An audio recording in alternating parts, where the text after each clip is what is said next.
boy, if Final Wrestling Place After Dark were a thing, y'all had a bunch of stuff to talk about, but it's not. So you don't. That's right. Welcome to Final Wrestling Place. I'm Tim. I'm still Marcus. Are you sure? You're really questioning yourself today. No, Why are you so questioning? You know, you ever like get a good night of sleep, you know? But then like you want a nap. Why did I get the good night's sleep? Like, what am I going to need it for? Yeah. That's me today. Yeah. So yeah, I'm a little sleepy boy, but it's time to wake the H up, man. It's Final Wrestling Place time. How you doing, brother? I'm good. I'm very good. I'm excited to be back talking to you and talking to everyone here across all your podcatchers of choice over on the youtube.com/@. I hate how YouTube does URLs now. It's like TikTok. Facebook or youtube.com/@ something. Okay. Ugh. It's the worst. You don't care. I don't know anything about any of that, but nope. I'm an old man who's just like, the username goes after the slash. You don't need an @ symbol. It's just type it out /this. Yeah, I don't know what any of this means, but happy or sorry for you. Sure. Here, I'll try to give you something to be energetic about. You've got 30 seconds on the clock. Is the World Series still on? World Series is still on, but it's probably going to go 7 games. His voice, he's awake. Yeah, pitching a little suspect. Now the offense a little suspect. I think Aaron Judge needs to get on the IL. Needs a good 10 days, reset, get his body right, come back swinging. Juan Soto, what can I say? Put him in the Hall of Fame now. Legendary player, automatically one of the best Yankees of all times. Go ahead and build him his little Monument Park gimmick out in center field. Incredible, absolutely incredible ball player. So blessed to be able to watch this man play baseball for my baseball team. And I hope he never leaves. And yeah, the rest of the team is okay. That's it. That's this week in New York Yankees. And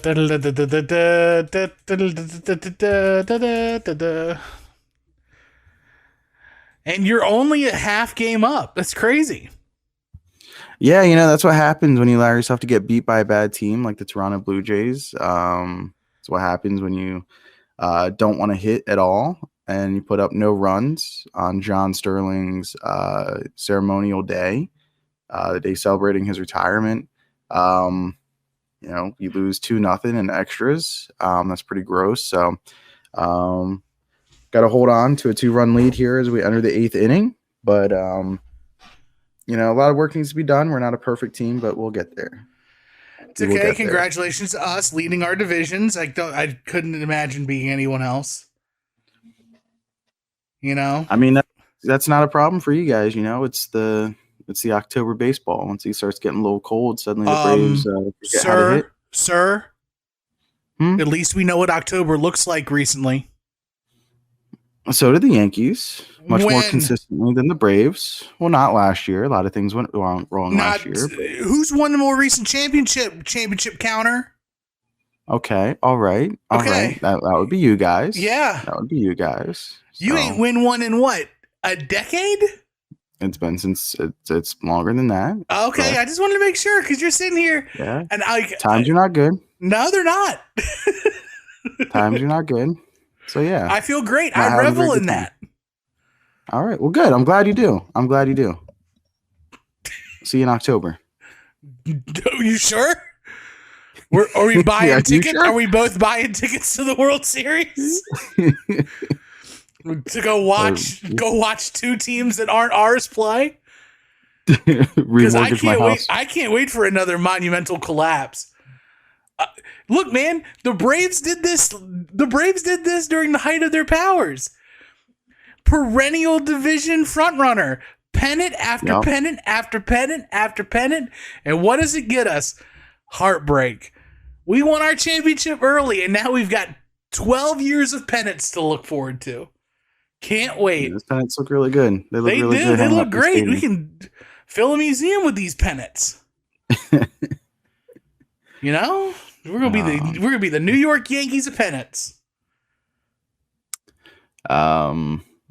Speaking of museums, Mr. Tim. Yeah, what about it? Do you like museums? I ain't never found a museum I really liked. Okay. Because all there's right. never been like a museum that interested me crust to tip. Like fully encapsulated.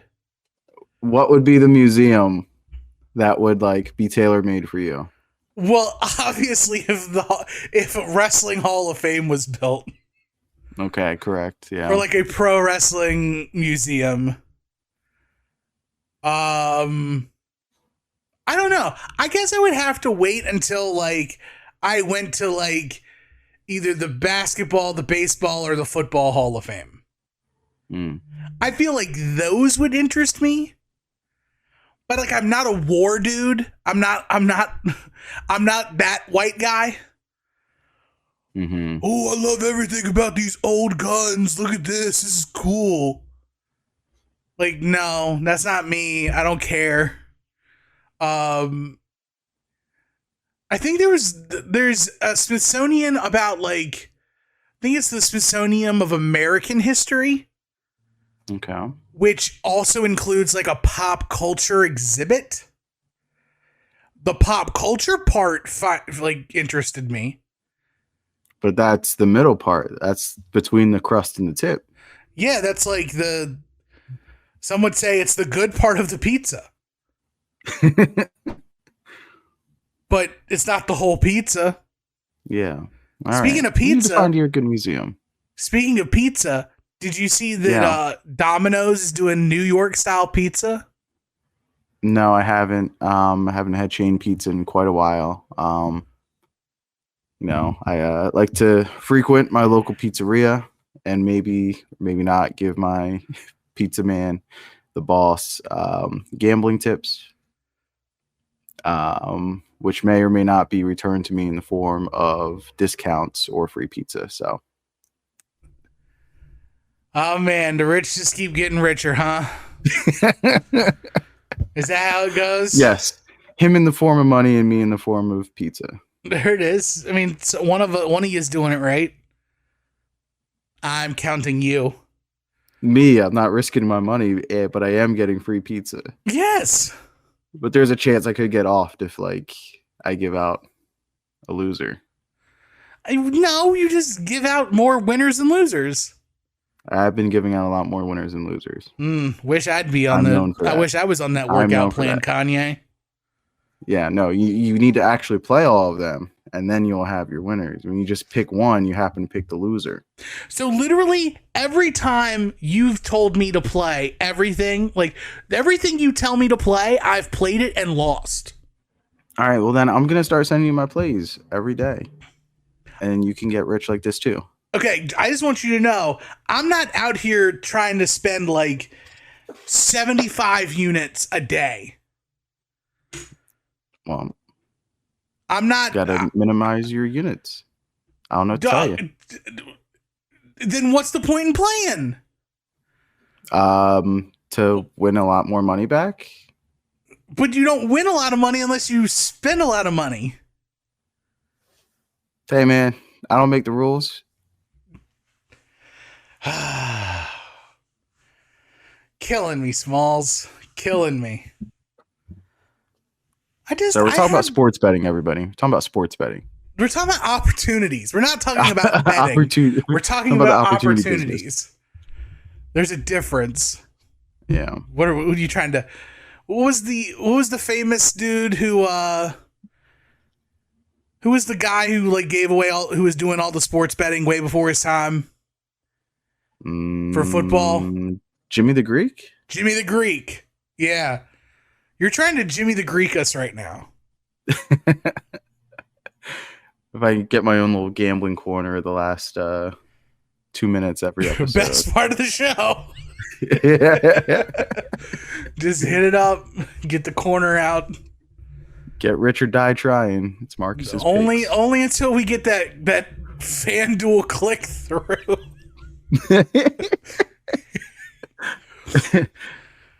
Paid ads? No. FanDuel click through. Yes. Yeah, that's what we want. You don't have to pay us up front. You just pay us for usage, baby. Click the link, baby. Get your cut of the effing money. Yeah. Yeah. It's the click through that gets you paid. That's all you got to do, baby. Perfect. All right, we'll work on it. Yeah, we'll talk talk about, to the man? powers that be. Who is the soon to be named network's sponsorship manager? Is there somebody who who do we get in contact with to set up this sort of stuff? I mean, I think it's got to be the head of the table, soon to be named network table. Yeah. But Joe's not gonna give a crap about opportunities.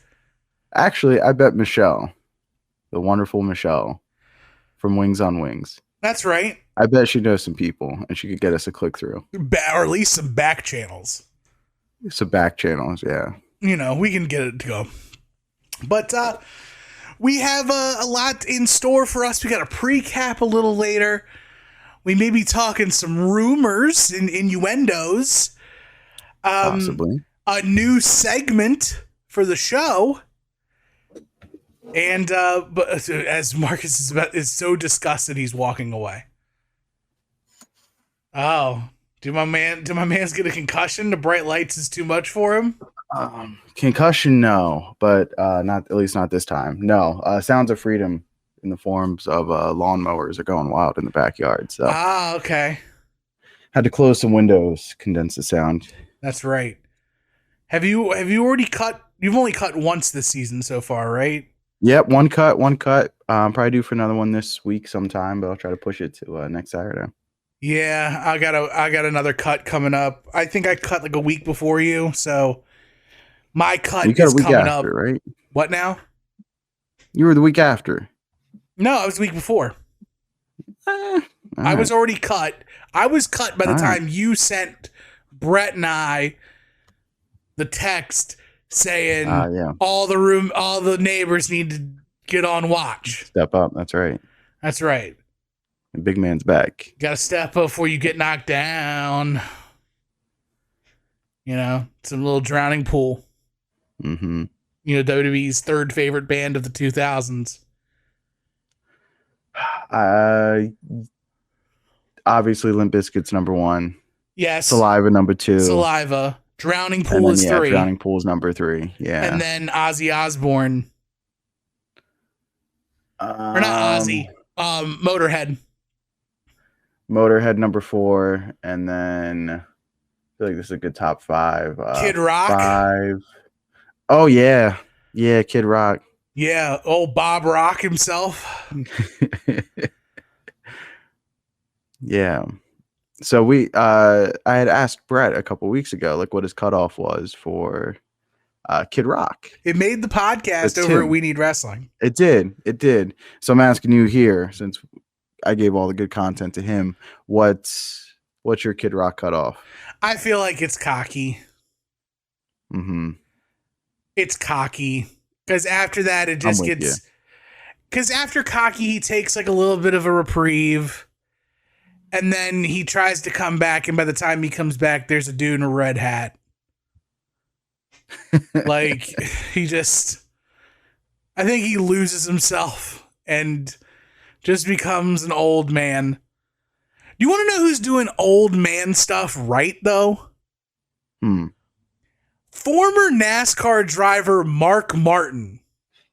What's Mark Martin up to these days? Mark Martin is out here on national podcasts exclaiming the virtues of Gucci Mane.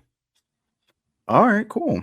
Yeah, there's a reason why I was a big pro Mark Martin guy, Because he was out here talking about how new Gucci Mane trash and old Gucci Mane's where it's at. And he was like, I had to go to datpiff.com. And I'm like, what are you? Oh my God. Like, 2024 bingo is off the chain that, like, ancient NASCAR driver Mark Martin knows the website to find rap mixtapes. I was That's baffled. pretty wild. Yeah. I was hoodwinked, bamboozled, led astray. Well, not led astray. I was led on the path of righteousness. Mark Martin is a Gucci Mane guy? Shoot. Do you have any other favorite oh, there goes the under for the Yankees game. Ouch. Do you have any other favorite NASCAR drivers? I had favorite NASCAR names of drivers. All right. I can't not talk about names of NASCAR drivers and not bring up Dick Trickle. Not familiar with his work. I'm not either, but I know his name. Oh, okay. And there's Cole Trickle, who's related. But actual NASCAR drivers that I gave a crap about. I loved Dale Earnhardt Incorporated. It sounds like a wrestling stable because it kind of was. But back in the day, it was Michael Waltrip, Dale Earnhardt Jr., and Dale Earnhardt Sr. Before, of course, Sr. took the wall. But yeah, that finals of the Daytona where Earnhardt dies, I believe, is Waltrip 1, Jr. 2. Do you remember you were on the phone with me when that happened? I was? You were. See, I don't trust you now with your wrestler brain. I'm telling you, you were on the phone with me. You couldn't remember that Dynasty was today, but you can remember that I was on the phone with you when Dale Earnhardt died? That's how CTE is going to work. They'll find out when they do enough research on enough of us. But yes. Jeez. Let me write down possible episode titles. That's how CTE works. They don't know it yet. But they will. Yeah, I guess so. But one thing they're going to know about too is our topic for tonight's our main topic for today's podcast, which is Paparazzi Productions, baby. Long awaited. Thank you everybody for your patience. This came out by Garrett over at TNA Wrestling on YouTube a couple weeks ago. But we had WrestleMania. We had the fallout of WrestleMania. So we wanted to make sure that we had enough time to properly watch this, to do it right, to do it the Backlund way, and really give it its just due. That's right. We had to go through our health evaluations, our health screenings, our Rorschach tests, just to make sure we were all together. And oddly enough, not a single picture reminded me of Jim Hellwig.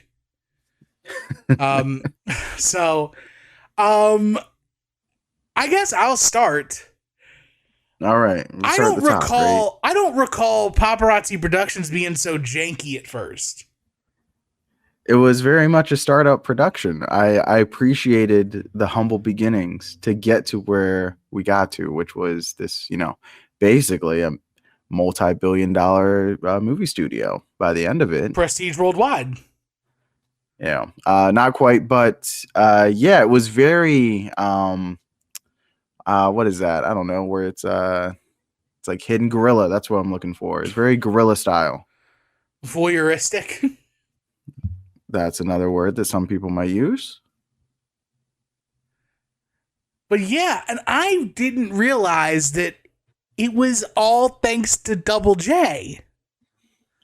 Once again, Double J strikes again. That's right. How can you not love this man? Everything this man touches eventually turns to gold or it goes bankrupt and then he buys it out for less than what he started it for, and then he turns it for a huge profit. Either way, everything eventually turns to gold when By Jeff the Jarrett way, is involved. did you see that Global Force Entertainment is here? What? You didn't see the media press for this? No. Jeff Jarrett has created Global Force Entertainment. Okay. That's very wide. That's very wide open. It's open ended. He could do concerts. He could do his baseball games. Okay.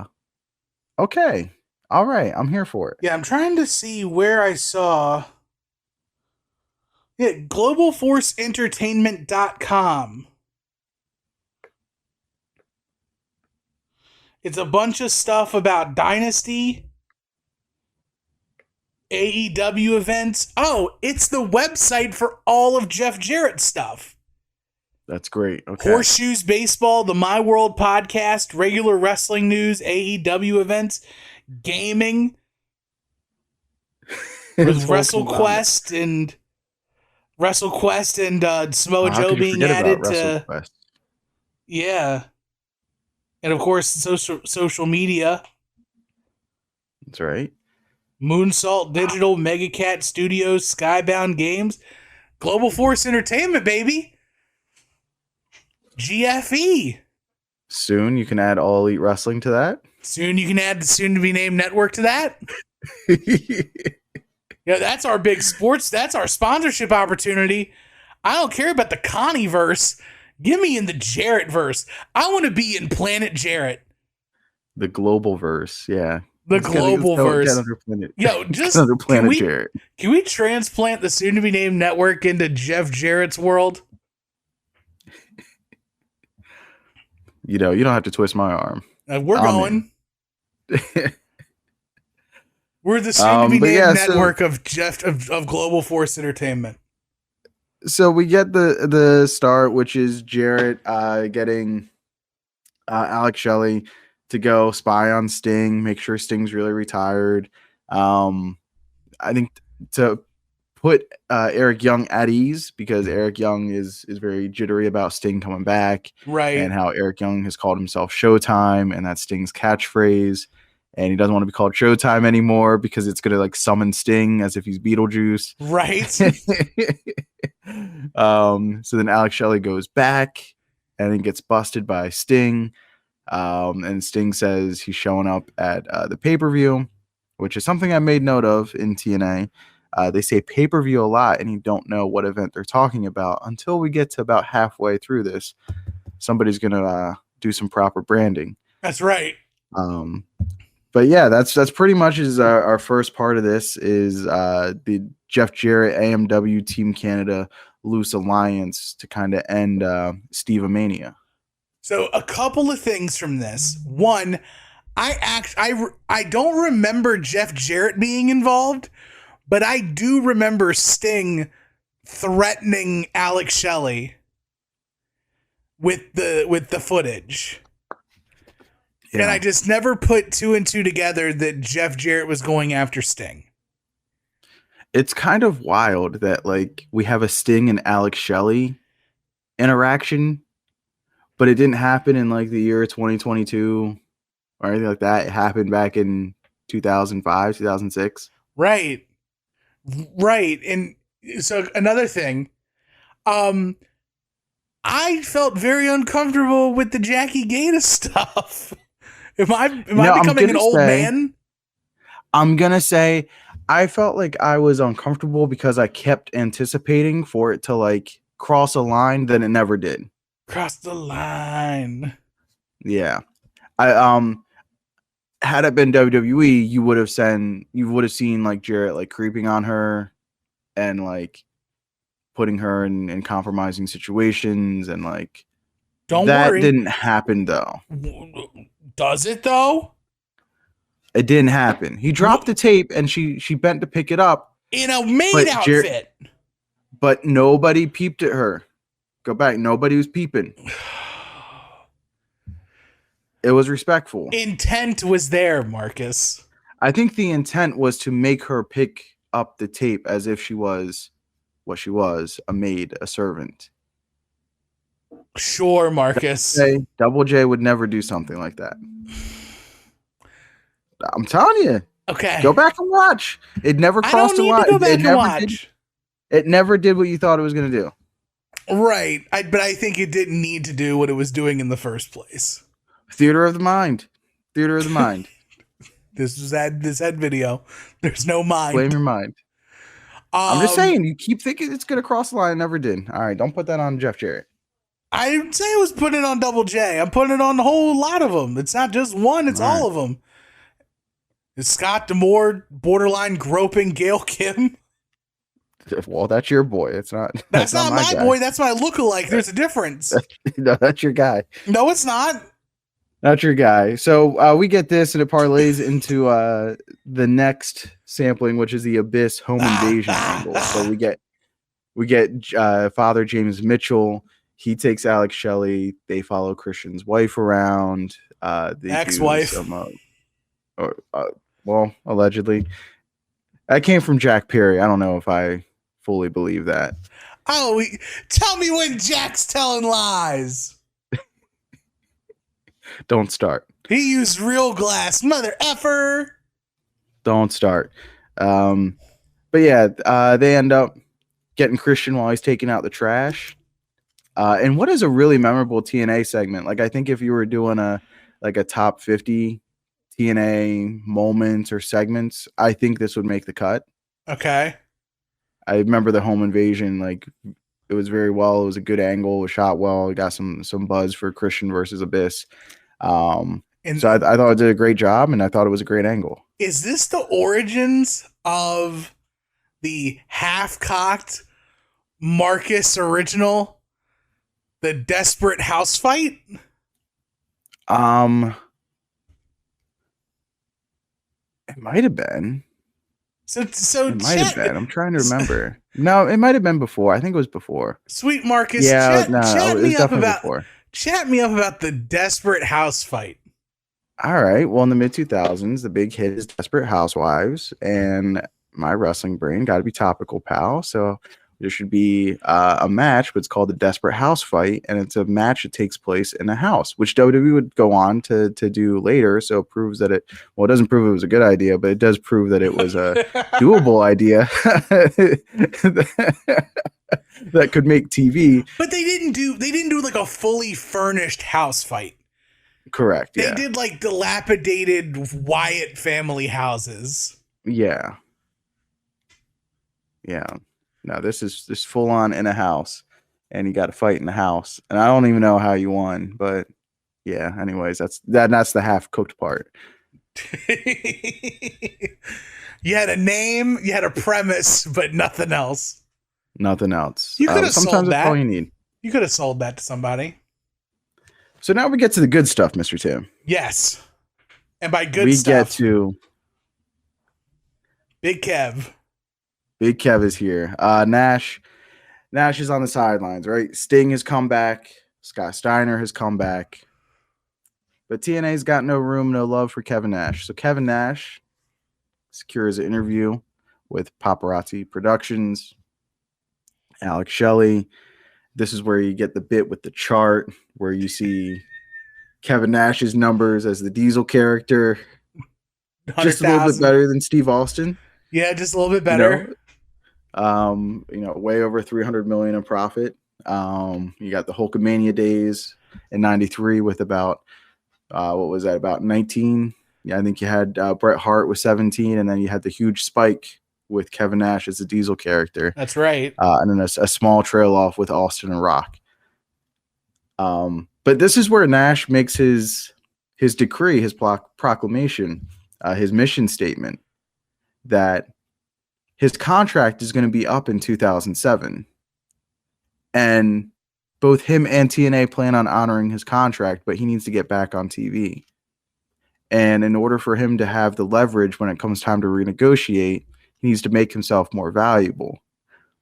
And the best way to make yourself more valuable is to become the identity of the promotion. And the best way to become the identity of the promotion is to kill off the previous identity. And then that way you become the new identity. And that is why Kevin Nash is going to go after the X Division wrestlers.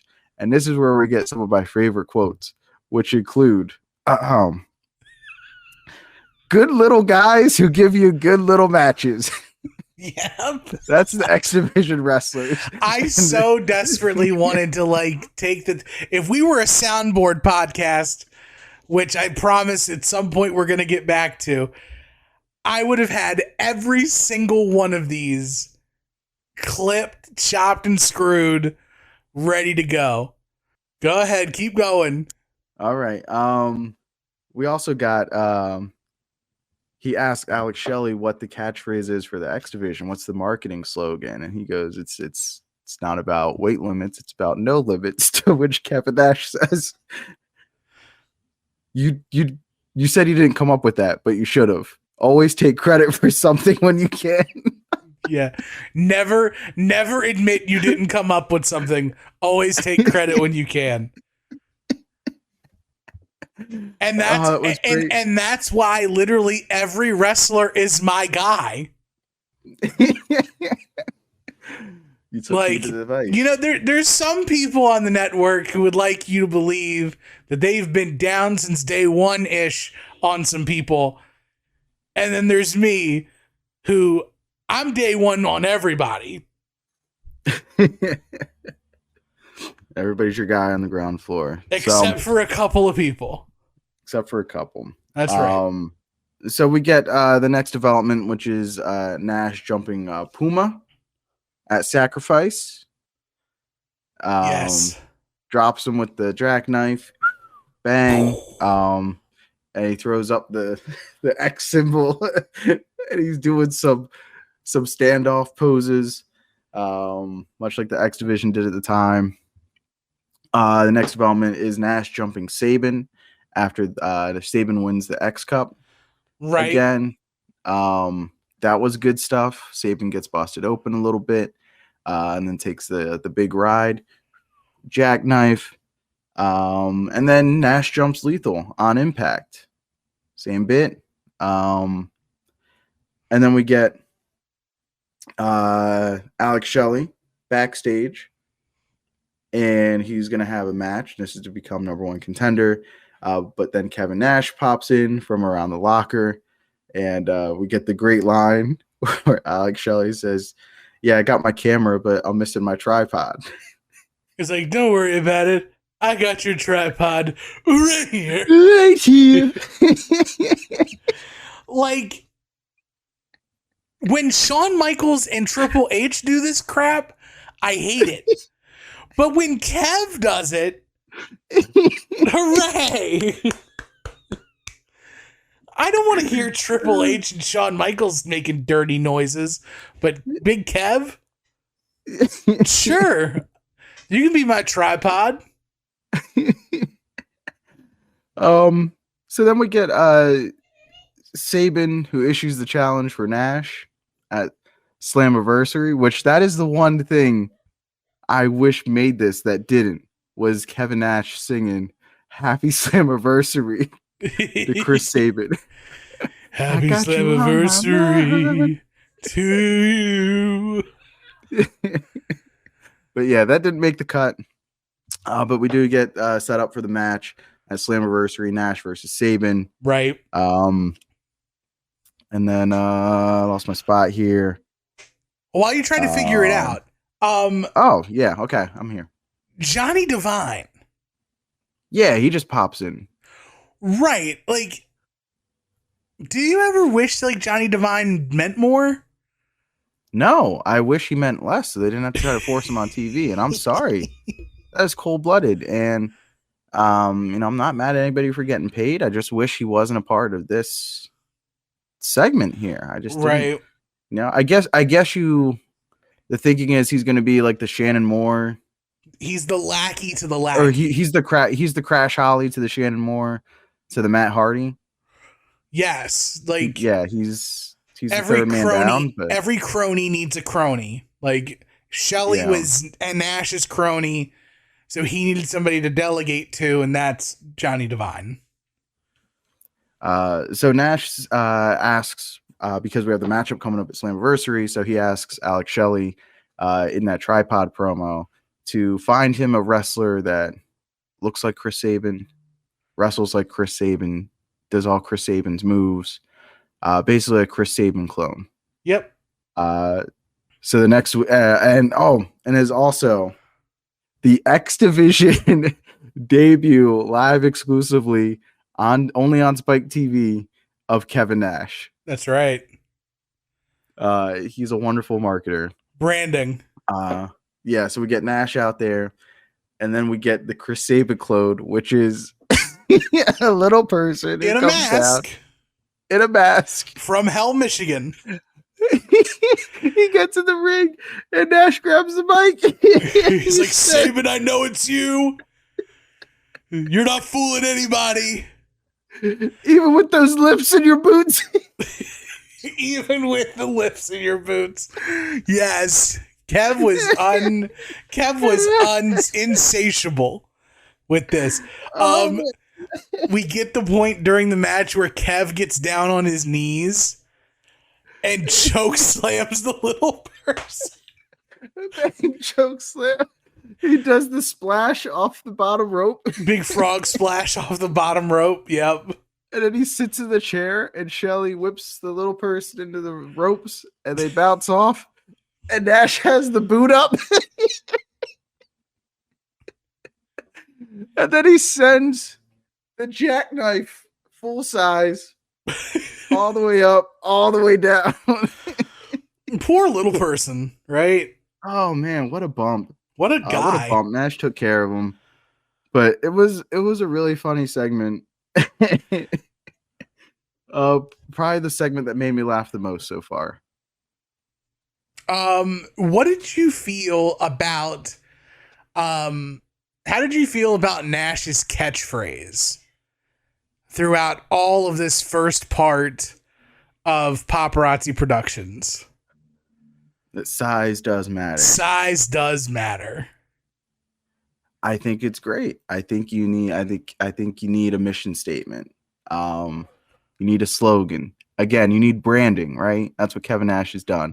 He's branded himself being an X Division wrestler on Spike TV. He's letting you know the dates and times of these pay-per-views, as we're going to get to a little bit later. It's branding, and the size does matter because even a mediocre big man will beat the best little man any day of the week. And I'm no mediocre big man. I'm pretty good. I'm pretty good. Why was there never a size does matter t-shirt for TNA? If I can channel my Bix. TNA. LOL. Right. Like I feel like they missed the boat a little bit with that. We did have the Kevin Nash 4XL shirt. Yes. Which was good. But I feel like that shirt, like most apparel in TNA at this time, was a Stephen Barry exclusive. No, it had to be on the shop. Team Canada rocked the Stephen Barry Team Canada jerseys. Yeah, they did. And I feel like Kevin Nash is a part of that group too. Because I swear I would have seen like a XXL shirt at Stephen Barry's. It said Nash. It said Nash, and then it had the 4XL. Okay. So yeah, maybe a bootlegger needs to bring that back. A bootlegger needs to bring back the Team Canada button-up jersey. Or that. I mean, I still got mine. Still fits, so I'm good. There's no way it still fits. I bet it still fits. Dog, you are twice how big you were as a kid. Probably 3 times, but... Dog, you could probably put it on, but you ain't buttoning it. That's a presentation shirt if I've ever seen one. I'll let you know. Put it on the Patreon. We also get Nash and the body bag, the old body bag. Oh gosh. The old corpse keeper. Oh my gosh. So they end up carrying out this body bag on Impact, and they roll it in the ring, and Nash has the mic, and he goes, President Bush, we got him. Osama bin Laden. And then they open it up, and it's Chris Sabin. And then Kevin Nash calls him Chris bin Laden. Osama bin Sabin. Osama bin Sabin, that's right. It says, I didn't even know he was Al Qaeda. Oh man, this okay. So just so you know, I want to give green points to TNA for doing this and not picking Sanjay Dutt. This could have been, if this were WWE at the time, they would have done the exact same angle, but it would have been Sanjay. Yeah. But instead, they picked Chris Sabin, and it deflates the whole thing in the right way. Absolutely. So they put the boots to him. It gets us to really the lead up to Madagascar Pro Wrestling. That's right. That's our next major segment. Super Blue Cross number 6 and Somalian Joe. We get to see Nash do the do the move he's been working on. I've been working on something into my pool. Get that little skinny guy down there, just in case I overshoot it. Like I can do that, but I got 3 flips in that one. This one has 3 flips. It's like Kevin Nash explaining the triple Lindy to somebody for the first time. So unfortunately, we don't get to see it. I saw Nash has to. Well, Nash has to pull off the pay-per-view because he was also going to do it at the pay-per-view. That's right. But Nash had to pull off the pay-per-view, neck injury. So he sends Sabin in there. The likes of which you've never seen. Which does give us that really sweet backstage interview segment where Kev is getting rolled out in the wheelchair. And he's got the neck brace on, and Shelly's going to go fight in his honor. And Kev goes, hold on a second. Before you go out there, you're going to need this. And he undoes the collar, and he reaches in and he pulls off some dog collars because Alex Shelley's going to, quote, go to war. He pulls out the dog tags. He pulls off the dog tags from his neck and puts them on Alex Shelley. And Shelley's like, yeah. And Kevin does not re-brace himself. But just Johnny Devine pushes him out of the scene again. Oh, man. So we get Nash off for a little bit. But then he makes his reappearance on the... Did they have a name for the screen at TNA? The Marcus Cartertron or something? You know everything is the Titantron.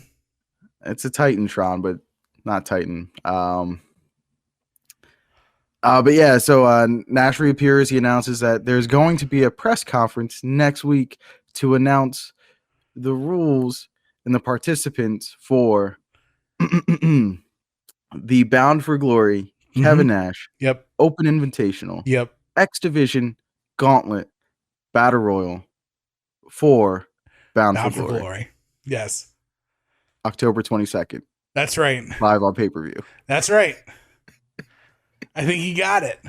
And so the next week we're set up in a bar with a bunch of pool tables getting run, a lot of pictures of scantily clad women shooting 8-ball, and Kevin Nash at the podium reading, trying to go through this press conference, and even he forgets the name of the show.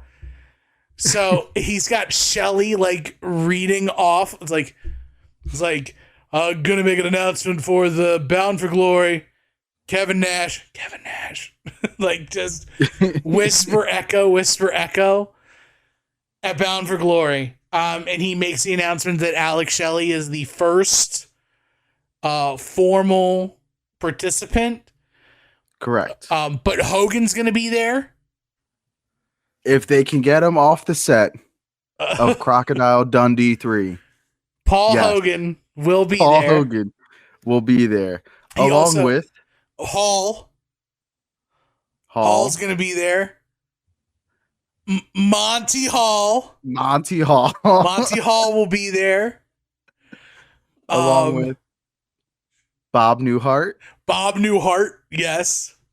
Cecil Fielder. Oh, yeah. Tom Zink. Eric Watts. Carol Burnett. Foreigner. And the living members of ABBA.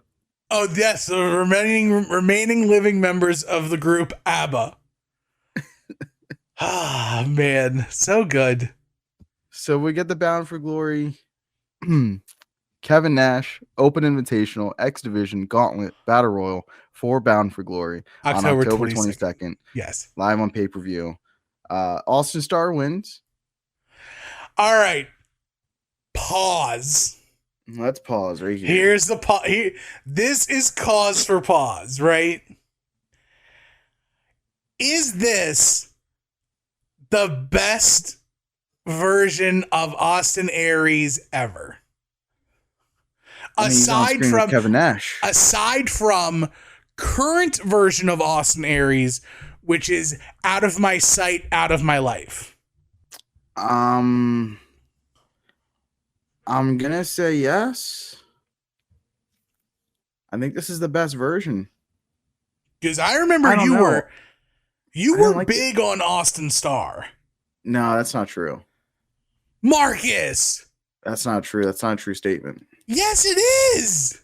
Why would you lie? Why would you make that up? You were big on Austin Starr because he actually performed as a sports entertainer, and he wasn't doing his "I'm a big little guy" stuff. I mean, it is better. Yeah, sure. You were big on Austin Starr.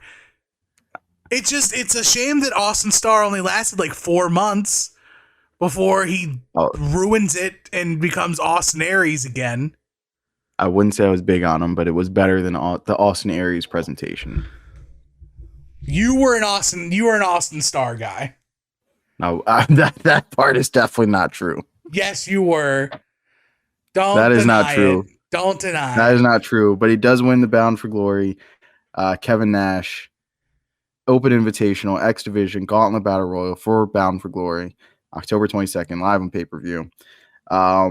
There's at least a little bit of a dissension between Nash and Alex Shelley, because Shelley is trying to prove that, like, well, just because I lost, like, doesn't mean this guy is better than me.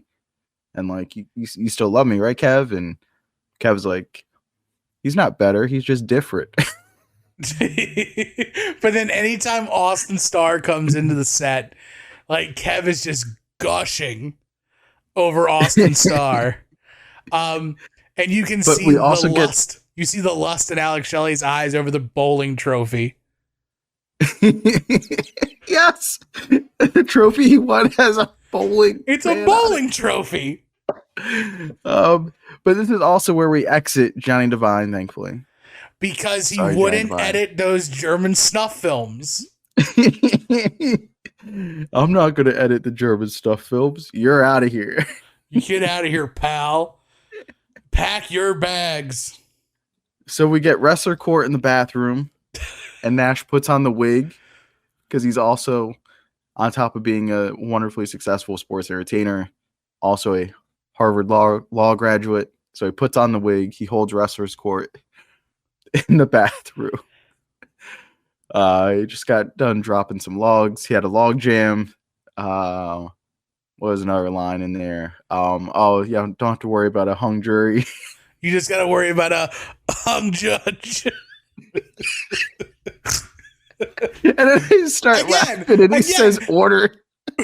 If Triple H If they would have done Little People's Court on WWE with DX and Vince McMahon as the judge, and Vince McMahon said that, I would have thought it was the worst thing in the world. But because Kev is dressed up like a member of Parliament, and he's like, I would love this. Judge. Just goofy. All right, so they hold Wrestler's Court. He rules in favor of Austin Starr, much like he did when he worked on the Shawn Michaels versus Blues Brothers case of 1995. He was a part of that case, which is why he has such a close affinity to the Austin Starr v. Alex Shelley case, and he rules in favor of the plaintiff, Austin Starr. Yes, and the payment, the settlement is the ruling is $100. That's right. Whew, that's a lot back then. Yeah, that's a healthy cut. That's a healthy lick. So now we get the official announcement of maybe the highlight of all of this. Yeah, the Paparazzi Championship Series. You know, the Bowl Series is very big.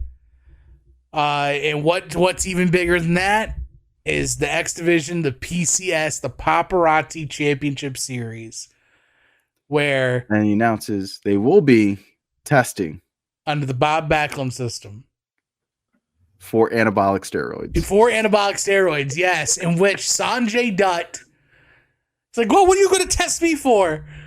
You don't have to test me. So they do drug test day. They do. And Nash, who's dressed up as a doctor, announces that everybody's clean. That everybody is clean. No, quote, no anabolic steroids, much to my chagrin. Oh, man. Again, these segments here are so Final Wrestling Place clippable. Especially once we start getting into just Big Kev razzing Sanjay.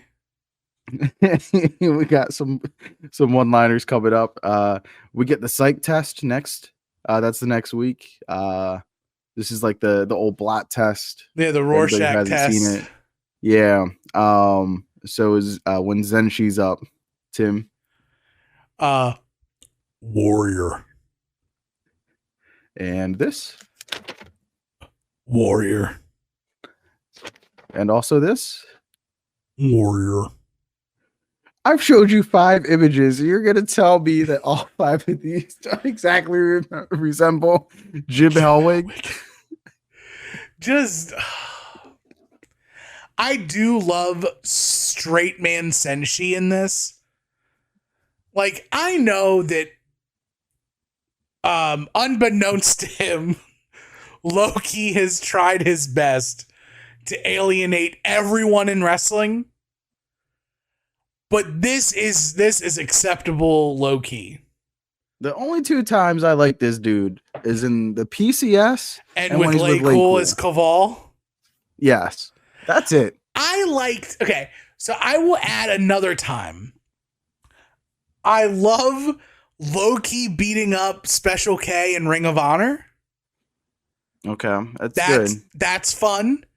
I also love Low-key as a member of the Rottweilers. Okay. With the double stomp cop killer on Jay Lethal and many others who died so that they could live. But also by that point, Low-key's already alienating himself, right? I mean, yeah, he does that after what's that run? The Rottweilers. I'm getting my times mixed up here. Is that after this? Manhattan Mayhem. Is that his reintroduction into ROH after he leaves Impact here? Let me look. So Manhattan Mayhem was May 7th, 2005. Okay, so that's way before then. Okay, Yeah. because we're in '06 here. Yeah, because, like, shoot, Manhattan Mayhem, you're looking at, like, ROH, or you're looking at TNA all in this, because Jay Lethal and Samoa Joe are fighting each other for the Pure title. Aries versus Alex Shelley for the world title. Main event, Homicide and Low-Key versus Samoa Joe, Jay Lethal.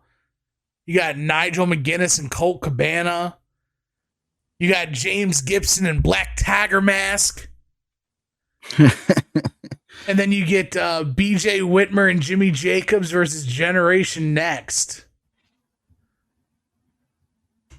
And that's also the dog collar match with CM Punk and Jimmy Rave. Oh, okay. All right. I knew there was a hook on this show. Okay. Mm-hmm. There. Okay. Yep. Flammable to the eyes. Flammable to the eyes. Yes. Shrimp cocktail. I've missed. I can't wait for when we get to our precap and Prince Nana extols the virtues of shrimp cocktail after Swerve Strickland beats Samoa Joe for the AEW World Championship. Can't wait. Oh, But I digress. So we got our push-up challenge next, and this is under the Backlund system. Push up. And then Sanjay's putting his butt in people's faces for motivation. And then it's Sanjay's turn to go. And then they're mad. Oh no, he gets mad that Austin Starr is allowed to use the little push-up gimmicks. Yeah. And Kev grabs one, he turns it upside down, and he reads the arm, and he goes, Bob Backlund certified. But like before then, he like takes his hand and he like puts his hand flat against. He like measures the distance between the top and bottom grippy, and he goes, Bob Backlund certified. And Jay Lethal's looking over his shoulder, and Jay goes, "There's nothing there." And Kev's like, "It's written right here." And then Sanjay gets upset when it's the push-up gimmicks are allowed. And then Kevin Nash says, "What's the matter?" And you're all kicking it. He's like, "Oh, you were being so nice to me." And then it's my shoulder. I told you it was my shoulder. And he goes, and Kev's like, "Don't worry about it. It's okay." And he pats him on the back. And Sanjay starts doing the push-ups. And Kev goes, I see your true colors. It's almost like you've got a sign on your back telling the whole world what you're about. And it's a big sign that says, "I'm on steroids." No, but also like, so when Sanjay's going down for push-ups, I think Alex Shelley asked Jay Lethal, like, why isn't nobody putting their butt in Sanjay's face? And Jay goes, Senshi, butt.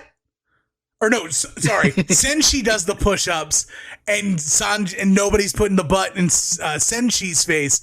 And Jay goes, Sanjay, butt. And Sanjay looks, and just Senshi looks up, and death glares right through Sanjay, and he's like, "No, I don't want to smoke." But then we get what I teased at first. Alex Shelley's the last to go. And he needs a dope beat, which is where we get Big Kev and Alex Shelley a cappella to Salt and Pepper's Push It. Oh, man. Push up. This is Salt and Pepper's here, and we're in effect. What a great segment. And then we've got the Pogo Stick Challenge. It's Bob Backlund rules with a Lanny Poffo pole. Oh well, that's gonna be Limbo. That's coming up next. Oh, that's right. This is the Pogo Stick, which is where they talk about Alex Shelley having chlamydia, and Alex Shelley says, "Wouldn't it be an inspirational story if someone with chlamydia won?" And then Sanjay's like hopping off or whatever, and Kev Nash goes, like, where you headed back to? Anabolic Island? Yeah. Who wasn't Sanjay also the guy who had springs in his shoes? I think so, yeah. Because he was really good at bouncing up and down, and like somebody was like, he's got springs in his shoes, he's got double springs. And Kev goes, Bob Backlund certified. God, there's so many little things. Now we get to Limbo. Limbo with the Lanny Poffo pole. Yes. Backlund standards, Lanny Poffo pole. Hey, Jay, do it for us. What? You know, the black guys. Of course, we get where Senshi does not understand the rules and he jumps over the bar, to which everyone goes, whoa, whoa, well, you're supposed to go under, not over. To which Kev goes, what? You've never heard of leaping limbo?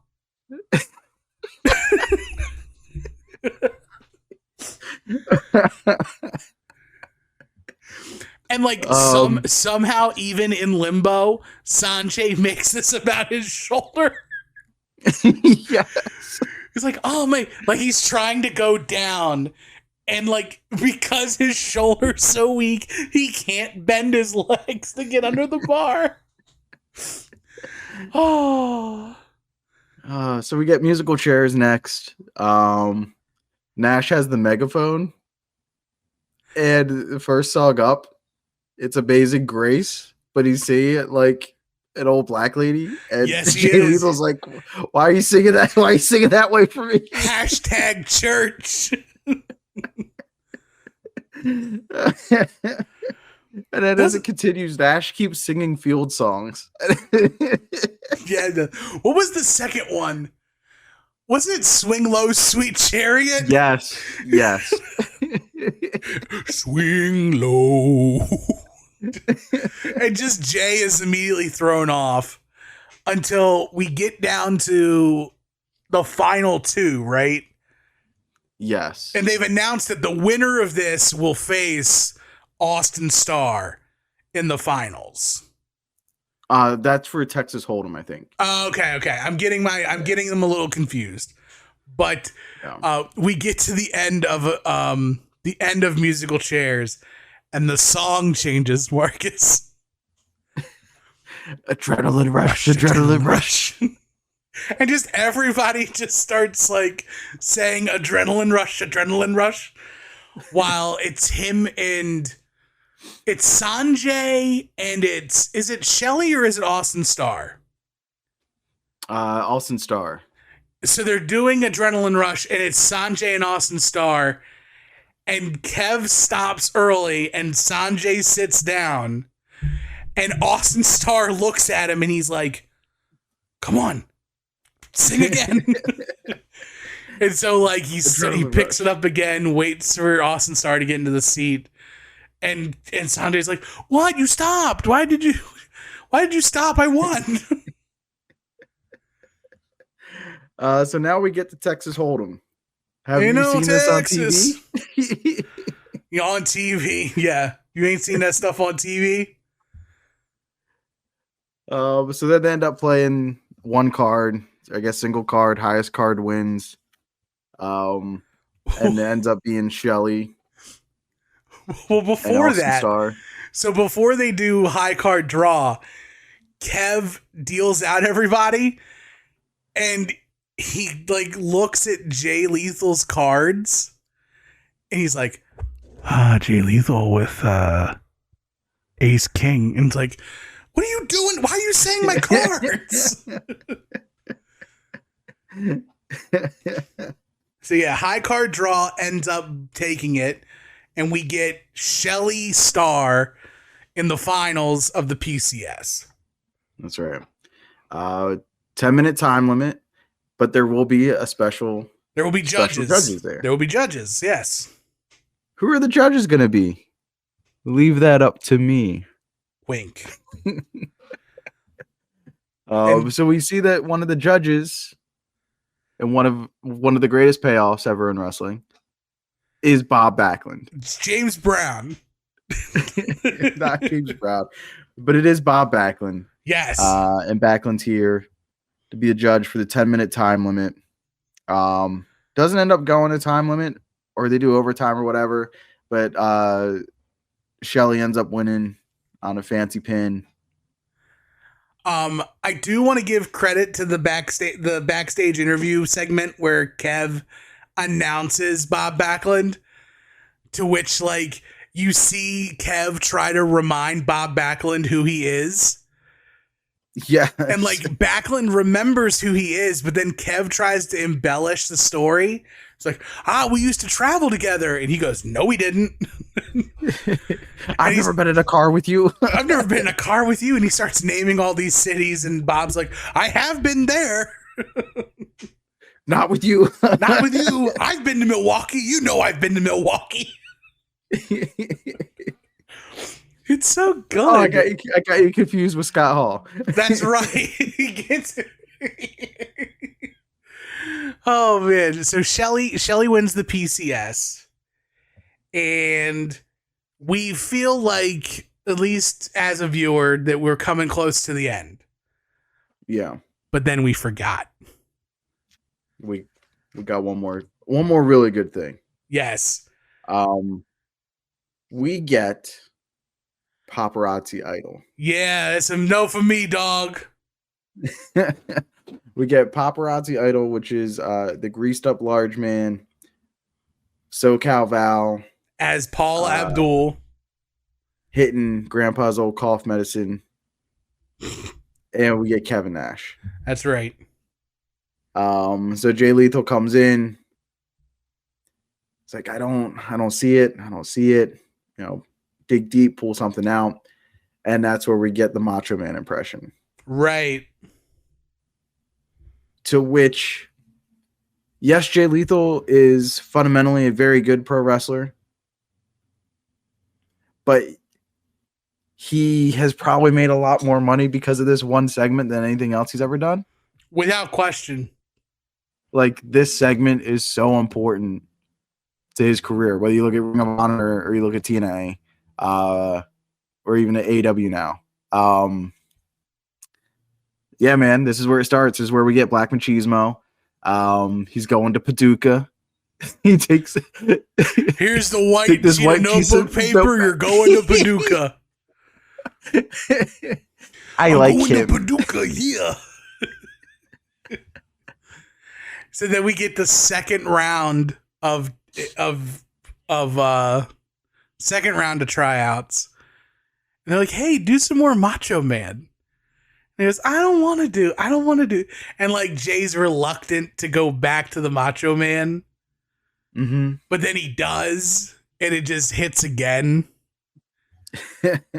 And then Nash gives him with the sunglasses and the cowboy hat. Oh yeah. He's starting to put the package together.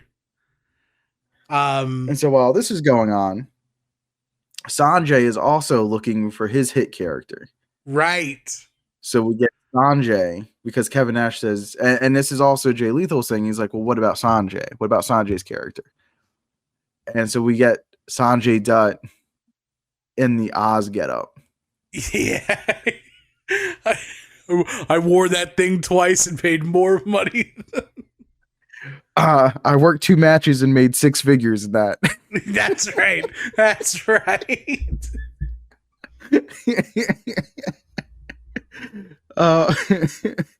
And then we also get Alex Shelley asking for a match, and he wants to know why like Lethal's getting a match. He goes, well, I want to team with the black kid. And Kevin Nash goes, easy there, Imus.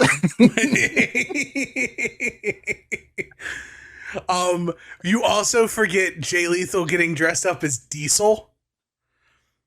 Oh yeah, that's Sanjay. Sanjay gets dressed up as Diesel, and then tells Kev to stick it. It's like, whoa. And then we get the full unveiling of Black Machismo. We get the entrance music, the lights, and then we see Jay Lethal adapt those Macho Man idiosyncrasies into his character. But still wearing the old Jay Lethal gear, which I thought was kind of, Right. because it's like you can see he's struggling to accept the fact that he's like transitioning into Black Machismo. Yeah, it's like we got the mannerisms down, and we got the nickname, and now we got the entrance music, and now we're gonna get the gear that goes with it. That was like the final piece. So, okay. Because now we're at the part where we're going to end up leaving Jay Lethal. Yeah. In the story. But I want to take this as an aside. Is there money in 2024 of Jay Lethal reprising Black Machismo, but it's Machismo Madness? Oh man! And he just gets on a bunch of cycles. And it's bearded, swole Black Machismo doing the madness. Man. I mean, for me there is. It sounds like for you there is. I'm already there. You do. Ain't got to worry about a hung jury over here. You could do Team Machismo. Team Machismo? And pair people with them. Oh, Joe, I'm going to need you to insert a little pamphlet here when you mail that off to Tony with this pitch for Jay Lethal and Team Machismo. You can wrap up, because he's going to need a Sid. So he's going to need a Sid. That could be Big Bill. That could be Matt Justice. There's another guy. There's another guy who's out there who's a 6.5 foot. Josh Bishop. That's who I meant. Who did I say? Matt Josh Bishop? You said Matt Justice. You said Matt Justice. I meant the other guy. Dude too, but you know who I meant. Yeah. I know you meant. Yeah. I know who Baby Sid is. I just got the names crossed. Yeah. My wires were confused. Nobody wants Matt Justice. There's money there. There's a 6.5 foot guy just rolling around who would love to be doing Sid stuff. I think there's something there. Yeah. But yeah, so that's where we lose Jay for the story for the most part.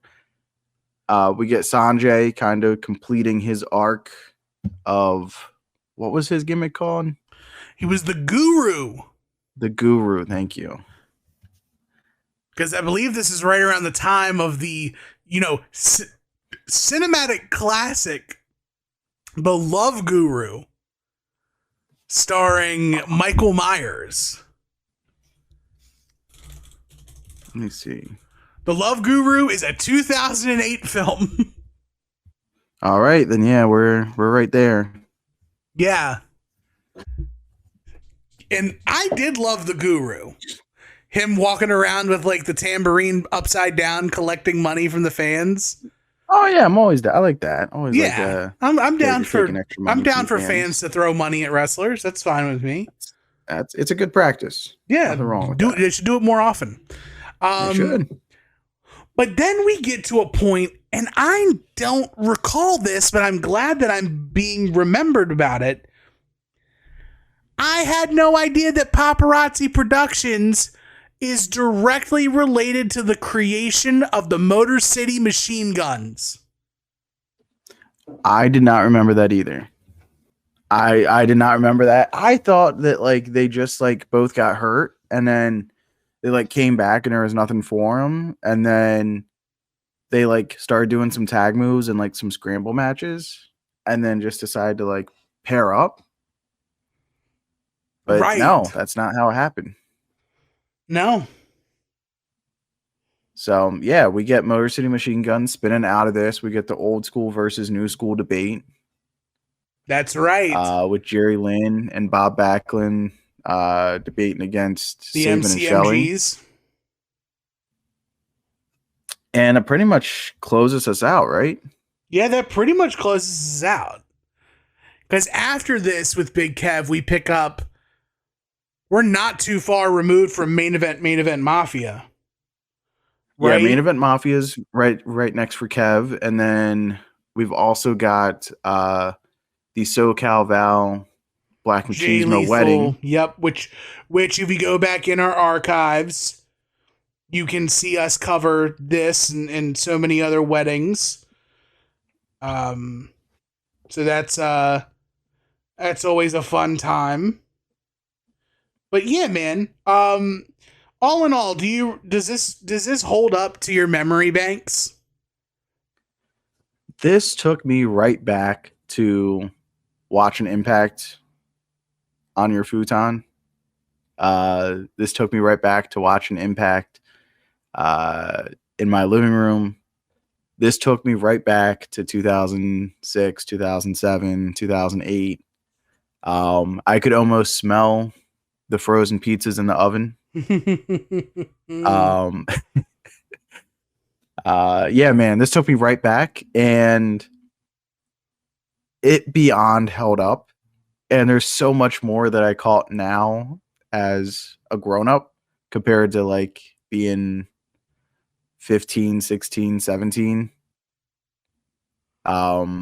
It just, there's so many great one-liners that are off mic that you don't catch the first time around. And I think you do see like the genius of Kevin Nash and Yeah, like you how many do. storylines were able to spring out of this, and how he was like actually able to market. Like Kevin Nash is making his X Division debut on Spike TV. Like that was a big segment for them that week. And the Kevin Nash, the Bound for Glory Open Invitational Gauntlet Battle Royal At Bound for Glory, at Bound for Glory. That October. was marketed because October 22nd.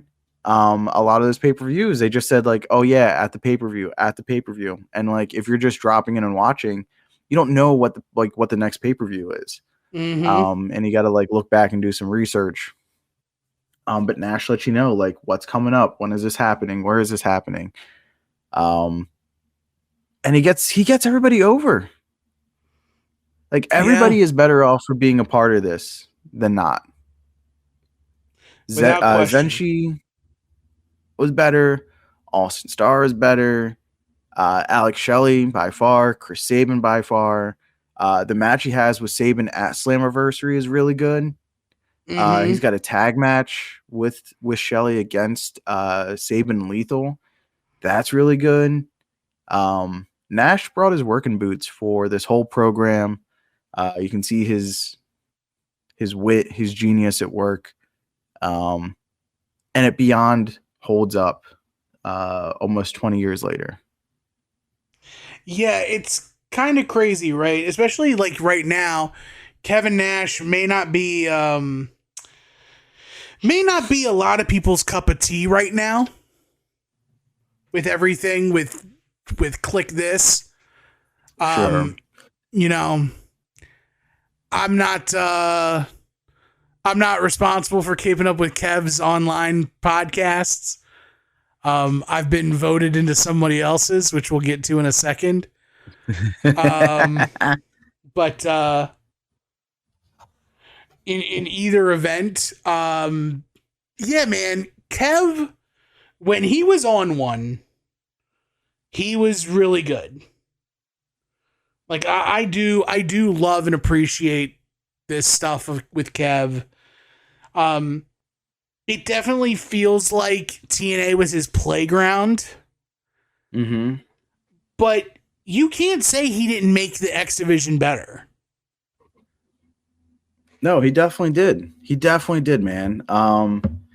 Again, a big match for Sabin. Getting everybody like these characters and getting everybody TV time in a weekly storyline that had progression. You followed along and showed all people's personalities and got people over and gave them characters. It was awesome. It was really awesome. It's really good work, and like I'm trying to think how to say this.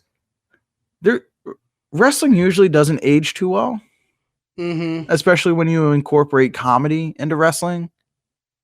But like you can go back and you can watch this 2-hour thing, and maybe there was something insensitive that slipped by me, or maybe I wasn't aware to it, or whatever the case may be. But watching this 2-hour thing, I was like, this could make air today. Like, this isn't something, it's like, oh, it's a moment in time. It could have only happened. Like, no, you could do this anytime. Yeah. It's like it's timeless work. It's really good stuff. So I'm happy that we were able to go back. I hope that for our listeners we did it justice. Again, it's Garrett, TNA Wrestling. TNA He Wrestling. puts out these comps. He put out the Main Event Mafia one. He put out the Aces and Eights one. Joker Sting was another one, right? Mm-hmm. Immortal. Immortal.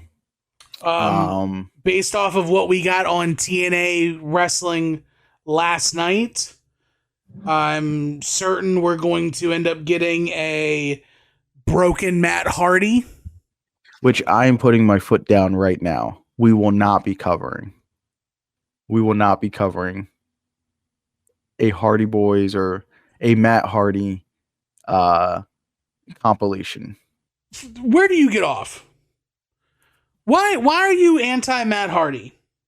I'm not saying I'm anti Matt Hardy. No, I'm you anti-covering. I'm anti-covering Matt Hardy's Broken Universe on the pod. You don't want it. You don't got no love for the dilapidated boat. Zero, actually. Zero. Vanguard 1. Nope. I'm good. The Lake of Reincarnation. I'm all good over here, brother. You're not here for Will-O the Wisp? Also good. And King Maxwell? All set. Does obsolete not mean anything to you? Sure doesn't. And what's Rebby's dad's name? The gardener? Yes, what was the gardener's name? I want to say it was Hector. Could be. I wouldn't know. I feel like you do know, and you just don't want to say because it might incriminate you as a broken universe truther. Matt Hardy, broken universe gardener. Senor Benjamin. Yeah, that's right. Senor Benjamin. Mm-hmm. Why are you such a grouch? Why don't you love fun things? Benjamin. I love fun things. We just talked about Paparazzi Productions for the last 90 minutes or whatever. That was fun. Ed disagrees. Ed would love for us to talk about the broken universe.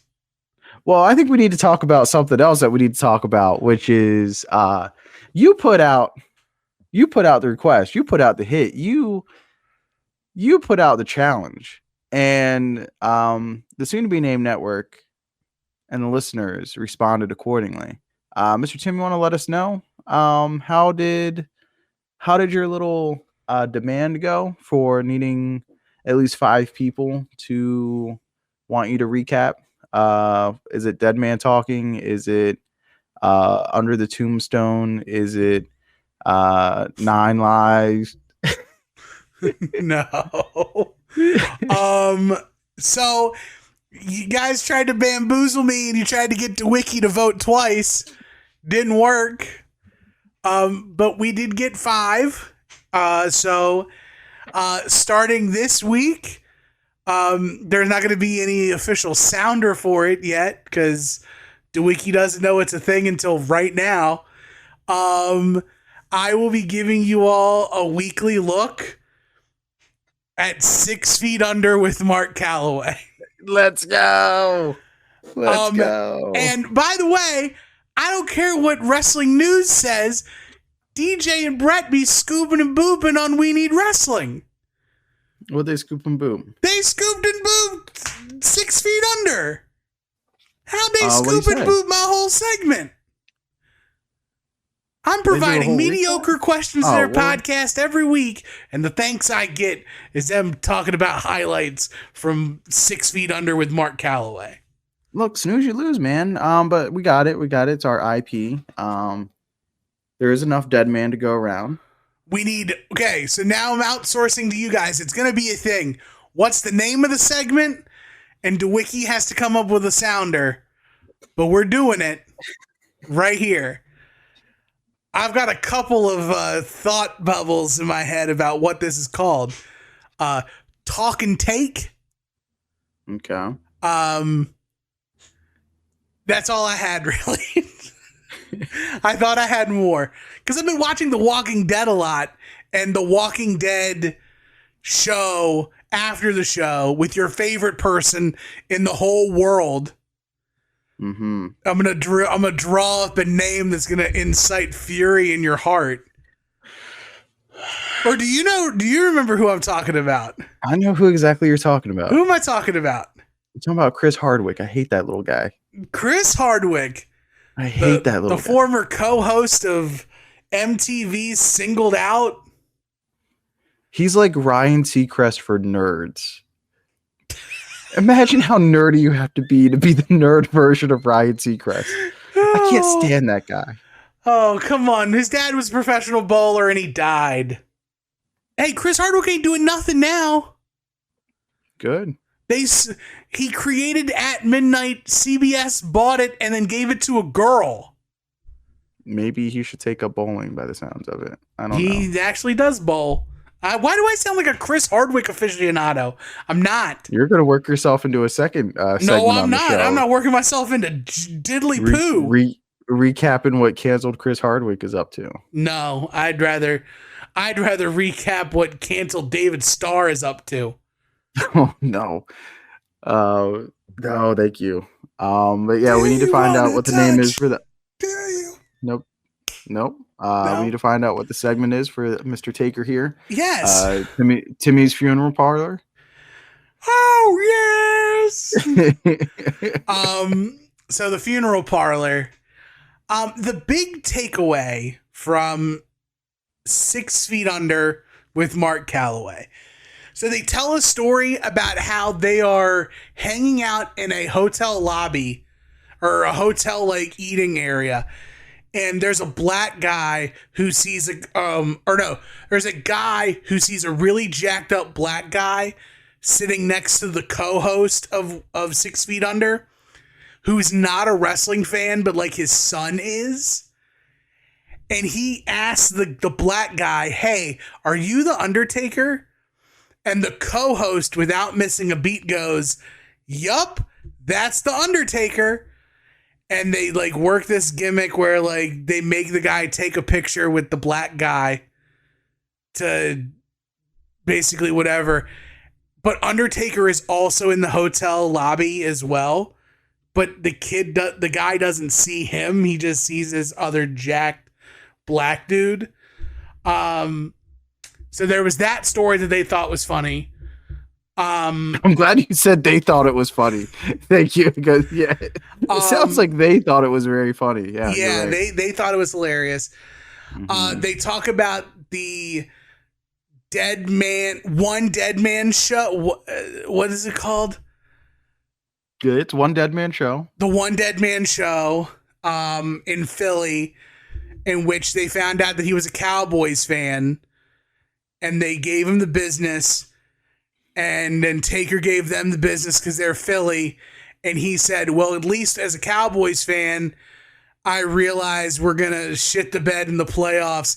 You guys just decide to lose 9 straight leading into the playoffs and have your collapse before then. To which it blew that up. So they all thought that was hilarious too.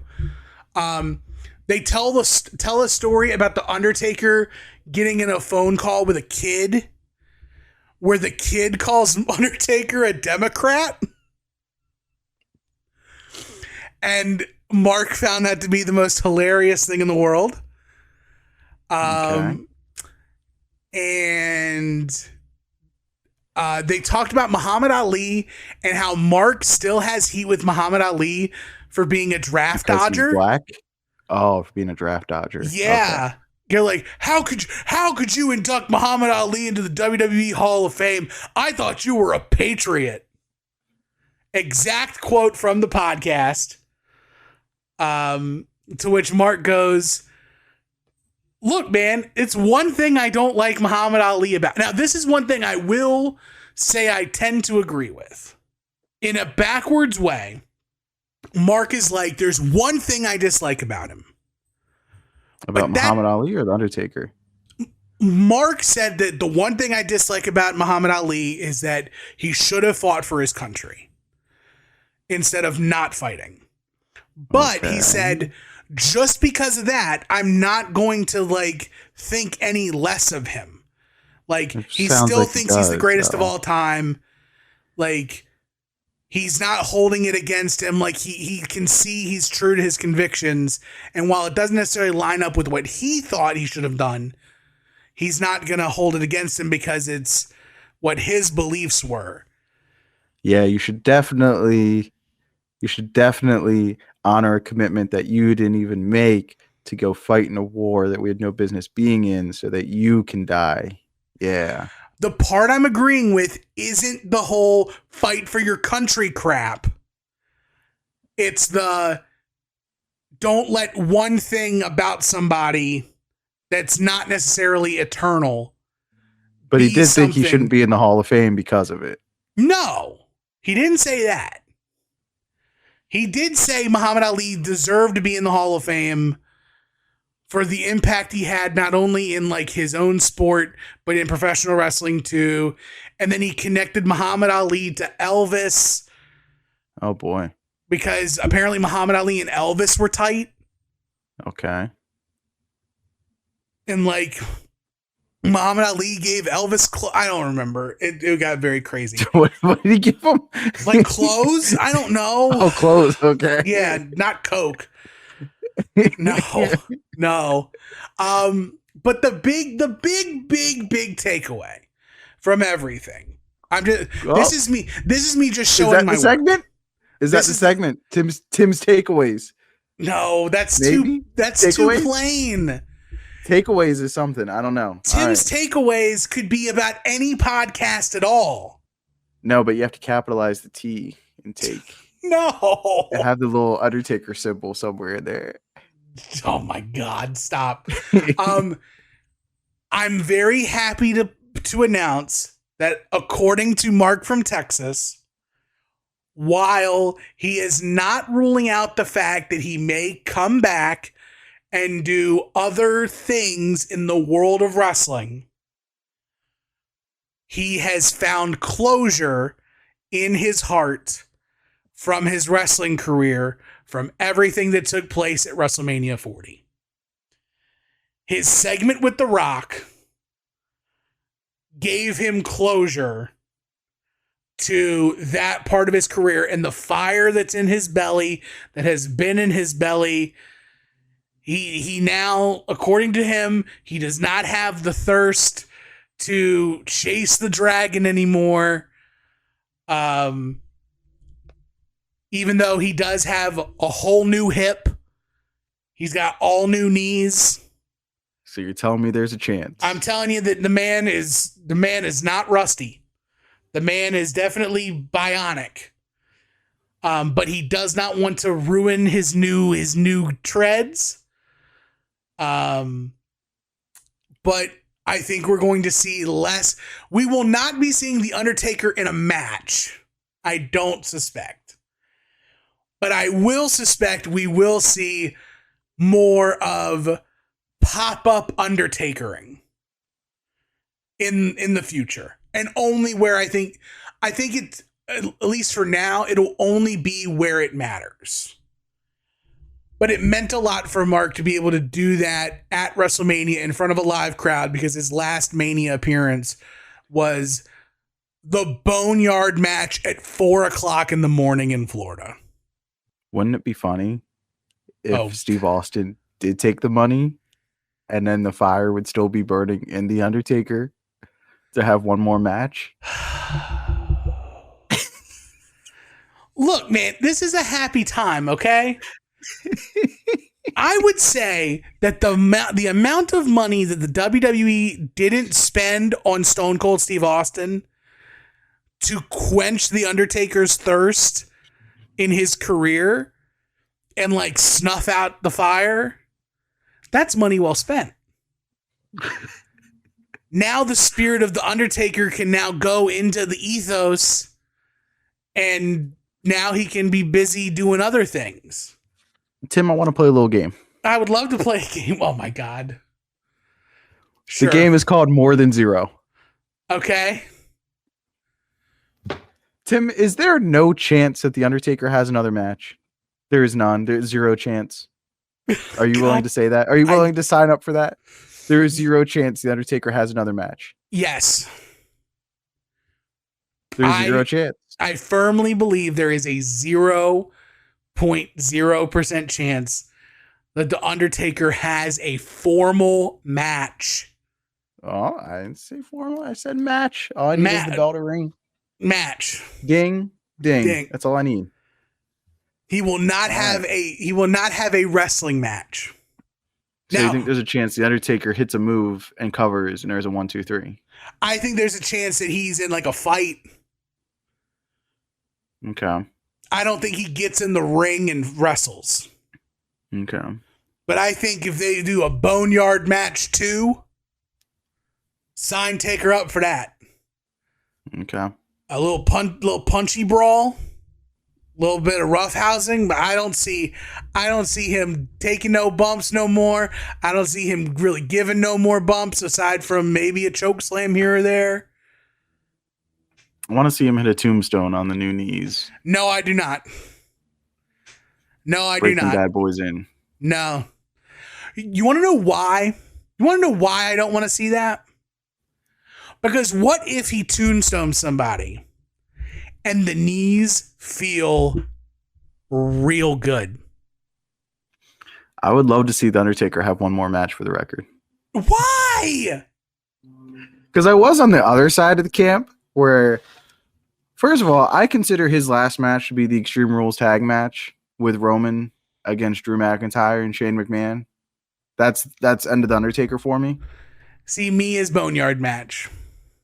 But the fact that he kept coming back to have one more match, but had to keep coming back because the match he came back for originally was horrible. And it was just an eel eating its own tail. Yeah, snake eating its own tail. Yeah. Yeah. The fact that it just kept happening. I would like to see it continue. Okay, so for the record, I do not blame The Undertaker for the crap that happened with Goldberg. No, I don't blame him either. I think that match was going to be a banger until Goldberg tried to Bret Hart The Undertaker. The match isn't bad. It's just got a couple of like, oh boy, somebody's going to die moments. And those aren't necessarily bad. Because doesn't Goldberg get like a concussion real early? He dings his head off the post, concusses himself, and then like he goes and tries to get the jackhammer on The Undertaker, and he like head dumps City's The Undertaker. Yeah, I think there's a Snake Eyes in there too, which like Goldberg eats the turnbuckle. Right, but I think he hits the post before then. But yeah, it's all after the post, yeah.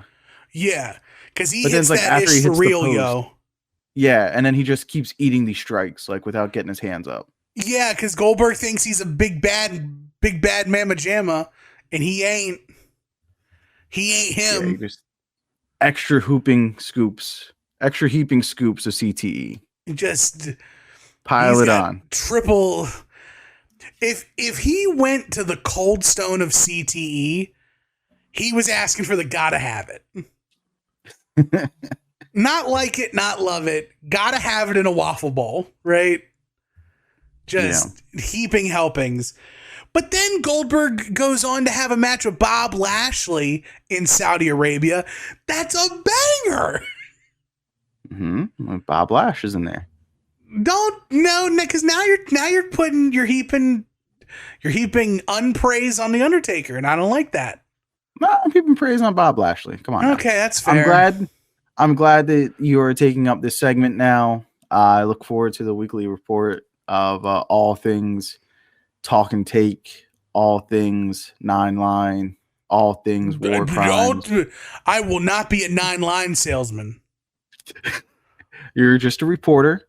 You're just a reporter. I'm just a journalist.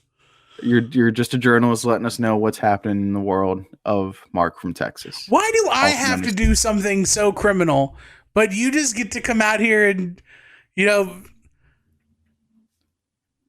I'm you originally said it. You originally said it. You said that you were gonna talk about it and subscribe to it. So you wrote that check. I said it would be funny if I did. Yeah, it's funny now. You're funny. I'm having a blast. Suck. You suck is what happens, pal. Mr. Tim, what rocked this week? What rocked this week? The one shot from Raw with Jimmy Uso or Jay Uso and Sami Zayn.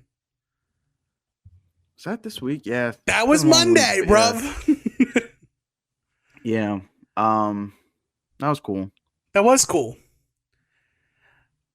Raw's looking good. SmackDown, I didn't watch SmackDown, but okay. Solo's rolling. From what I understand. Yeah, what rocked this week on SmackDown? For me was more Solo bloodline stuff, the progression of the story. You want to tell me what MFT is? It's unbeknownst to us right now. I hate it. My leading candidate is My Family Tree, because if I have the family tree right, Haku and ergo Tama, they're not blood family. They are friends of the family that are considered family. I have to take a look at the... So if it's Solo who's bringing in a friend of the family, he's considering them family. And it's taking a look, thanks to Reddit and the giant family tree. Okay. So Tonga Kid, Umaga, and Rikishi are all off of the Anawai tribe. Mm-hmm. Vera Anawai married Fatu Senior. This is way too much. I feel pretty confident. Solofa Fatu Senior died in 2020. R.I.P. Because on the other side of the Anawais, Sika, Sika and Lisa Anawai Sr., they gave birth to Rosie and Roman.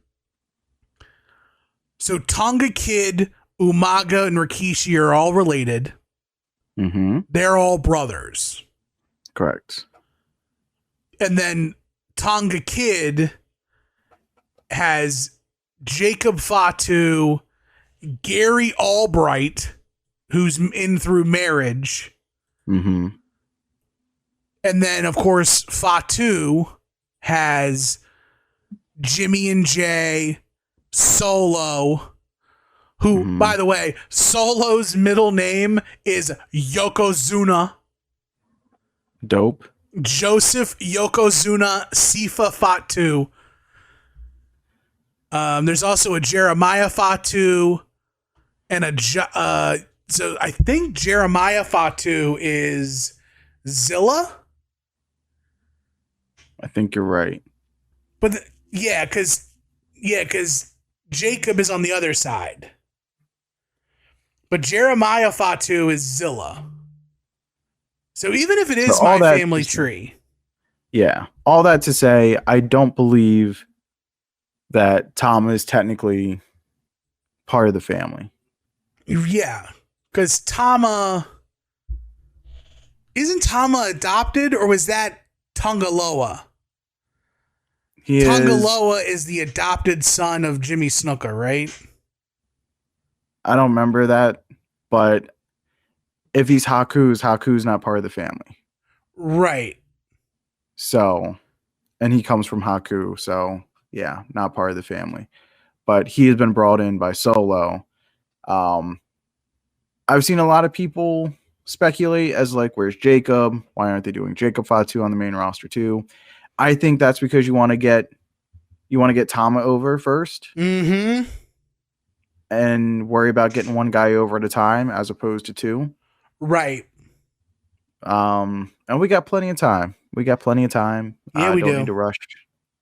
Let everybody get their time, get over. But yeah, man, I thought the beatdown segment of Kevin Owens looked awesome. I know there's people out there. It didn't look like real blood. Yada, yada, yada. Okay, cool. Got it. But also, WWE did away with blood and anything that looked like blood for such a long time that there's a whole new generation of wrestling fans that have never seen wrestling before, and they just see red. They think blood, and the reaction's there. And you know what? If it's not in a match, that's okay with me. If it's a segment, that's fine with me. Save the good stuff for when it counts. I hear that. I definitely feel that, sir. I feel you. What rocked for me too is Cody Rhodes endorsing or embracing his dad jokes. That's all you, man. That's all you. Come on, man. You don't want to eat again? You're just so dead silent. Nope. Fair enough. Do we want a precap? Sure. Got my tape. Lots of good matches. Will Ospreay, Daniel Bryan. Sorry, I went old government name on him. Bryan Danielson. Obviously, great match. My tape has Bryan Danielson winning. Yeah, mine too. But good match. That's all. Whatever. Who'd your tape have winning the title? Swerve. Yeah, okay, mine too. But it was weird. It was like Dynasty, Swerve wins the title, but they kept changing the dates in the arena and like on all the branding and stuff like that to make it look like the pay-per-view happened in January. Right. So is this like a retroactive pay-per-view that like we're just seeing now for the first time in April? And we're going to pretend like they decided to put the title on the hottest guy in the company when he was at his hottest? Nah, man. AEW would never revisionist history something so important as the title win of Swerve Strickland.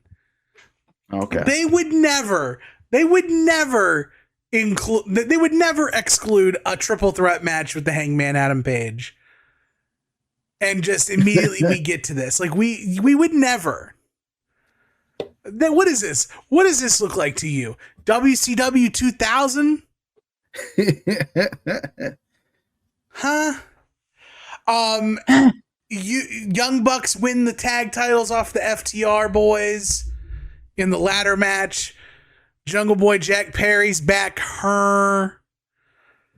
Tony Storm retains over Thunder Rosa. Julia Hart retains over Willow.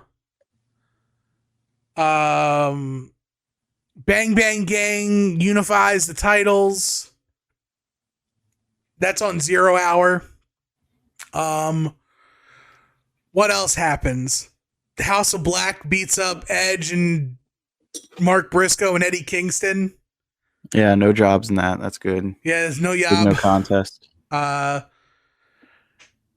else happens?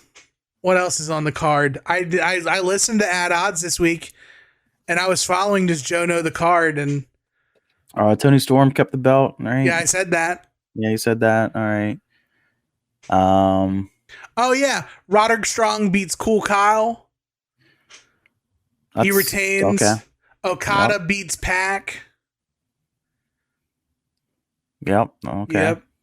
Yeah, it's very chalk. It's almost stock. It's very stock. It's very stock, Lars. It's very stock. But it's gonna be good. There's gonna be like 4 or 5-star matches on this card. Because that's how AEW is. You know? Mm-hmm. That's what it's going to be. No, good. It'll be good wrestling. A great night for wrestling in a great wrestling town, so they say. Hey, it's in I don't know St. why I threw that Louis. shade at St. Louis. I know. It's a great wrestling town. I don't know why I was being cranky. It's a I great know. wrestling town. There's going to be some classic matches, all that good stuff. Yeah. No viewers' choice. No viewers' choice this week, unfortunately. Correct. Marcus and I are not going to be watching it together live. Correct. And we're not going to be at the compound either. R.I.P. I think for real, the compound stuck, and now I'm banned. Yeah, I've been banned from the Summerfest. You're toast, pal. Like, I don't know. I'll send you pictures next time I go up, though. Please do. Give my best to Bugsy. Yeah. You know, just do your best. I'll be with Wednesday. That's right. That's right. Did you buy anything this week? No purchases for me. So I keep having this thing that happens where in my one account I have my bills come out of, right? Right. And for some reason, the YouTube TV, when it shows up in my account, my bank keeps trying to like mark it as like fraud. So they will just like withdraw and like it'll keep trying to withdraw every day, right? And then when like one finally goes through, it's like they all go through. That's not good. And then they'll refund me everything, but then I have to wait like so many business days to get like all my money back. And when that happens, it's like, oof, I feel like I'm poor again. I feel like I'm a sorry person once again. I've come too far. Yeah, it takes a hit when they try to do that for a couple weeks before it finally goes through. So no weekly purchases for me. Once I get my money back, though, it's gonna feel like a second tax return hit. I did make a big boy purchase. My car got inspected. Oh, how bad was it? Not bad, under $300. There it is. We ride again. We keep riding, baby. So, yeah, that was a purchase for this week. What about for you, Mr. Tim? I got lucky again at the Walmart. Ooh, what'd you get? I got me this. Very nice. That is the Scott Hall Monday Night War exclusive. Now, here's the crazy part. Here's the crazy part. I could have got the whole set. They had all four. What's the set? It's Hall in the denim vest. It's Dark Side of Hulkamania, Bad Terry. Okay. It's Hunting Jacket, Stone Cold Steve Austin. And it's Ministry of Darkness, Taker. Okay. All right. And I could have had them all. Yeah, you probably should have got them all. I would have encouraged that. No. Yeah. I don't have that disease, Marcus. I don't have that completionist disease in me. Yeah. I don't either. Just get what you like, man. I don't know. It's dangerous. Get what you like. It is dangerous. Is that it for us? What now? Is that it for us? I think it is, man. You know, oh shoot. I'll tell you one thing. People have been complaining that Final Wrestling Place is a short show. They got a heaping helping this week, brother. We thank you all for listening. We thank you all for following along. And we thank you for following us on all of our social medias, whether it's at Final Wrestling Place on Instagram or at TNM Shows on Twitter, or Not the Tool Man, the Wrestling Speakeasy for Marcus. If you know, you know. But most importantly, we're proud to be on the soon-to-be-named network. Soon-to-be-named-network.com is checking. Not found, but soon-to-be-named-network.tumblr.com is a thing. Where we are back, baby. So check it all out there at STBN Network. On Twitter is your spot. There's also a link tree. Check that out. But follow all the other shows, including but not limited to the wrestling offerings of At Odds with Wrestling with Joe and Adam and We Need Wrestling with DJ and Brett. Can't wait to hear what they have to say about post-Dynasty happenings and rumblings and grumblings. For if you are in or around the Lancaster area, come out to Three Legacies Wrestling this weekend, Saturday, April the 27th. 3legaceswrestling.com. I'll be there on the call for commentary. And it'll be a nice tight 6-match show. So should be fun for the whole family. Love to see you there. But until then, we don't know what we're going to talk about next time, but all we do know is right now it's time to tell the people goodbye. My boys.